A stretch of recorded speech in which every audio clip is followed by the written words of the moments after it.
Bismillahirrahmanirrahim. Alhamdulillahi rabbil alamin wassalatu wassalamu ala nabiyyina Muhammadin wa ala alihi wa sahbihi wa man tabi'ahum bi ihsanin ila yaumiddin, amma ba'd. Ikhwani wa akhwati yang dimuliakan Allah Subhanahu wa taala. Hidayah merupakan petunjuk. Maka dalam kehidupan kita memerlukan hidayah. Kita membutuhkan hidayah. Oleh sebab itu, seorang senantiasa dia memohon hidayah kepada Allah Subhanahu wa taala. Bahkan kita sebagai muslim yang telah diberi hidayah oleh Allah dengan hidayah iman, hidayah Islam, kita senantiasa memohon di dalam salat kita. Setiap rakaat kita membaca ihdinas siratal mustaqim. Ya Allah, tunjukkanlah kepada kami hidayah, ai jalan yang lurus. Kita memohon kepada Allah agar diberikan petunjuk kepada jalan yang lurus. Nah, bagaimana kita bisa memperoleh hidayah dan agar hidayah itu senantiasa melekat pada diri kita dan kita bisa istiqamah di atasnya? Ada beberapa sebab. Yang pertama adalah si'atus sadri. Kita harus berlapang dada dan kita siap menerimanya. Apapun yang Allah berikan, apapun yang Allah perintahkan, apapun yang Allah larang, maka kita harus siap untuk menerimanya. Oleh sebab itu, sebab utama untuk mendapatkan hidayah adalah kelapangan hati kita. Dan ini firmankan oleh Allah Subhanahu wa taala, "Faman yuridillahu," dan barang siapa yang Allah inginkan baginya hidayah, maka Allah akan melapangkan dadanya. Tapi sebaliknya, barang siapa yang Allah inginkan kesesatan baginya, maka Allah Subhanahu wa taala akan menyempitkan dadanya. Ini difirmankan oleh Allah, "Faman yuridillahu ay yahdiyahu yashrah sadrahu lil Islam." Barang siapa yang Allah inginkan hidayah untuknya, hidayah Islam, Allah akan lapangkan dadanya untuk menerima hidayah ini. Kemudian ketika kita memohon hidayah kepada Allah di dalam salat kita, ihdinas siratal mustaqim, maka wajib bagi kita untuk berusaha mencari hidayah. Tidak hanya sekedar kita membaca dan meminta saja, tapi ada usaha agar kita mendapatkan hidayah dari Allah Subhanahu wa taala. Yang kedua, sebab mendapatkan hidayah adalah istidamatu dzikrillah taala. Senantiasa memperbanyak berzikir kepada Allah Subhanahu wa taala. Karena hati kita akan hidup ketika kita disibukkan dengan berzikir kepada Allah Subhanahu wa taala. Hati kita, dada kita akan menjadi lapang ketika kita banyak berzikir kepada Allah Subhanahu wa taala. Ini yang difirmankan oleh Allah, "Ala bi dzikrillah tatmainnul qulub." Bahwa yang menjadikan hati kita itu tenang, bahagia, nyaman adalah karena banyak berzikir kepada Allah Subhanahu wa taala. Kemudian sebab yang ketiga agar kita mendapatkan hidayah dan istiqamah di atas hidayah adalah tilawatu kitabillah. Memperbanyak untuk membaca kitabullah. Memperbanyak untuk membaca ayat-ayat Allah Subhanahu wa taala dengan mentadaburinya, dengan memahami makna dan kandungannya. Membaca firman-firman Allah, memahami setiap kalimat, setiap ayat, dan kita mengambil faidah-faidah darinya.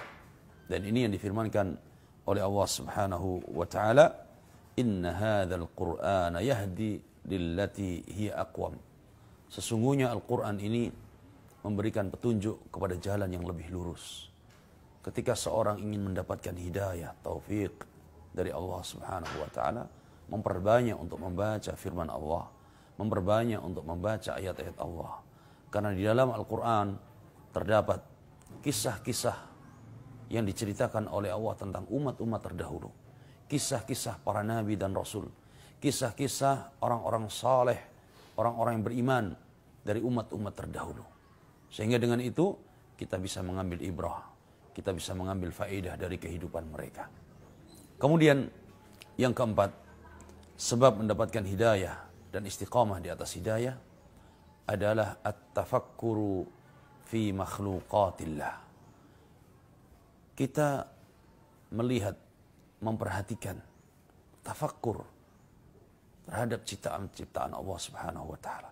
Baik ciptaan Allah, langit, bumi, gunung, lautan, atau manusia atau hewan, pepohonan, kita perhatikan ciptaan Allah tersebut. Mentafakuri ciptaan Allah Subhanahu wa taala.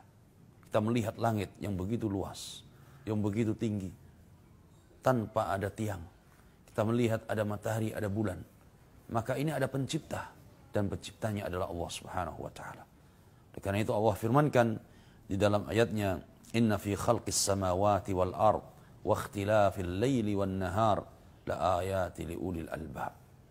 Sesungguhnya pada ciptaan Allah, langit-langit dan bumi-bumi, kemudian perbedaan antara siang dan malam, ada tanda-tanda kekuasaan Allah bagi orang-orang yang mau berfikir, bagi mereka yang mau mentadaburinya, bagi mereka yang mau mentafakurinya, bahwa itu semua adalah makhluk yang besar yang Allah ciptakan, dan itu adalah salah satu dari ciptaan Allah Subhanahu wa taala.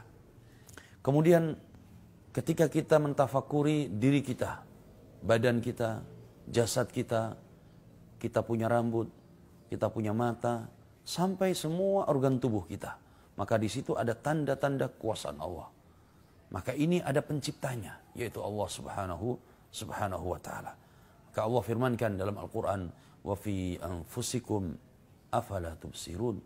Dan pada diri kalian, tidakkah kalian perhatikan? Tidakkah kalian perhatikan? Pada diri kalian ada tanda-tanda kekuasaan Allah Subhanahu wa ta'ala. Kemudian selanjutnya yang kelima, agar kita mendapatkan hidayah dan istiqamah di atas hidayah, rifqatus salihin al-akhyar.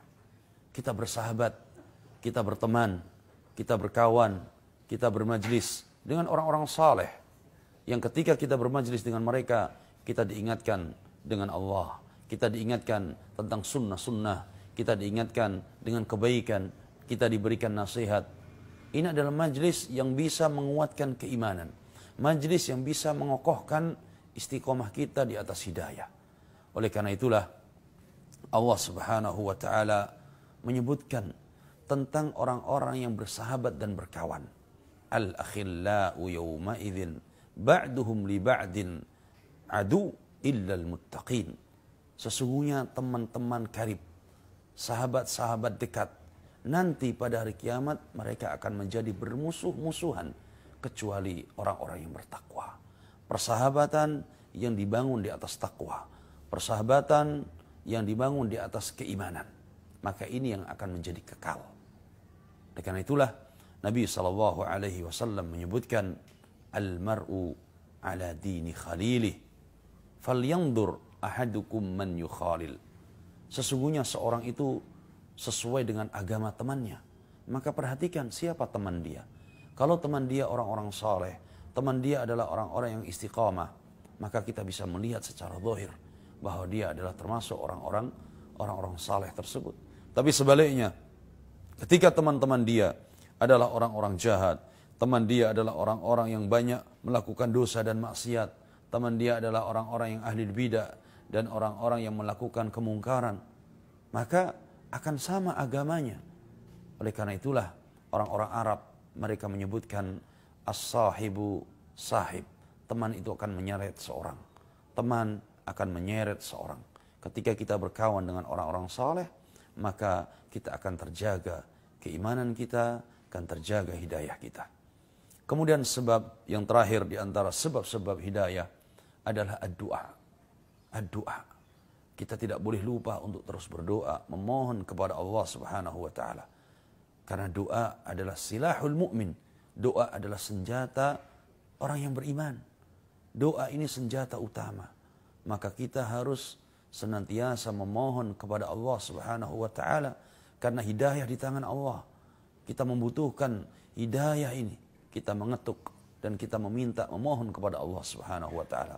Dan ini yang difirmankan oleh Allah Subhanahu wa taala, wa qala rabbukum ud'uni astajib lakum. Dan Allah Subhanahu wa taala berfirman, ud'uni astajib lakum. Mohonlah, berdoalah kepadaku, pasti aku akan mengabulkan doa kalian.